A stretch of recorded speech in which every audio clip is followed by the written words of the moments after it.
আসসালামু আলাইকুম, welcome back to my channel. সবাই কেমন আছেন? আশা করি যে যেখান থেকে দেখছেন সবাই ভালো আছেন, আর আমিও ভালো আছি। চলে এলাম নতুন আরেকটি ব্লগ নিয়ে। তো আজকের ব্লগে ছিল খুদের ভাত, তার সাথে কয়েক ধরনের ভর্তা। খুদের ভাত রান্না করব, তার সাথে ভর্তা হবে না, এটা কি হয়? তো খুদের ভাত রান্না করেছি সকাল সকাল। আজকে আমার ননদিনী আসবে, তো ননদিনীর খুব পছন্দের খাবার এই খুদের ভাত। তার জন্য সকালবেলা উঠেই খুদের ভাত রান্না করে নিয়েছি, তার সাথে কয়েক ধরনের ভর্তা, ডিম ভাজা, এগুলোই আর কি করেছি।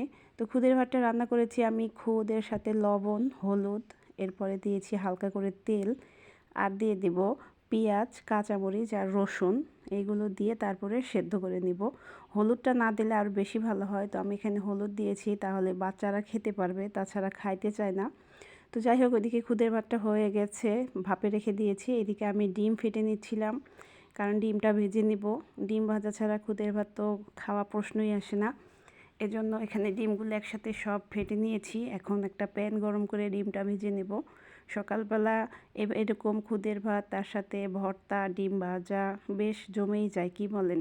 তো খুদের ভাত কে কে পছন্দ করেন? আর আমার ভিডিওটি যদি ভালো লেগে থাকে অবশ্যই লাইক কমেন্ট করে পাশেই থাকবেন, আর আমার চ্যানেলটি সাবস্ক্রাইব করবেন।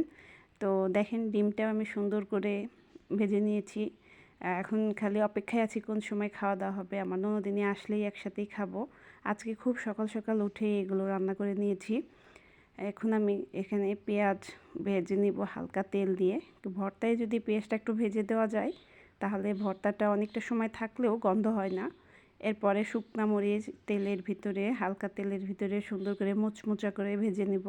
শুকনা মরিচ দিয়ে যে ভর্তাই করি সেটাই কিন্তু খুব লোভনীয় হয়, কিন্তু আবার সমস্যাও আছে। শুকনা মরিচের ভর্তা অনেক গ্যাস্ট্রিকের প্রবলেম করে। এই তো দেখেন, ডিম ভাজা কমপ্লিট হয়েছে। সব ভিডিওতে সামনে আনা যায় না। শুকনা মরিচ, তারপরে পেঁয়াজ ভেজে নিয়েছি। এরপরে ভর্তা করার পালা। কি কি ভর্তা করব এটাই আপনাদেরকে বলতেছি। এখানে মরিচ ভর্তা করে নিয়েছি। তো মরিচ ভর্তাটা করে নিয়ে আমি একটু একটু মানে প্রত্যেকটা ভর্তা এই মরিচ ভর্তা দিয়েই করব। তো এটা হচ্ছে কাঁকরোল ভর্তা। কাঁকরোল ভর্তাটা আমি এই ভাপ দিয়ে সেদ্ধ করে নিয়েছি। এখন এই মরিচ পেঁয়াজের সাথে মিলিয়ে ভর্তাটা কমপ্লিট করব। আলু ভর্তা করেছি, তারপরে ডিম ভাজা করেছি, এর সাথে শুকনা মরিচের ভর্তা করেছি। তো এইগুলো হলেই কিন্তু খুদের ভাত খেতে দারুণ লাগে। দেখতে কিন্তু মনে হচ্ছে খিচুড়ি, আসলে খিচুড়ি না, এগুলো হচ্ছে চাল ভাঙা খুদ, সেটা থেকে বানানো হয়েছে।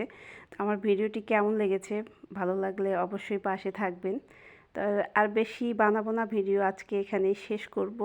তো আবারও বলতেছি, আমার চ্যানেলটি সাবস্ক্রাইব করে পাশেই থাকবেন, আমাকে একটু অনুপ্রেরণা যোগাবেন। তো সবাই ভালো থাকবেন, সুস্থ থাকবেন। আল্লাহ হাফেজ।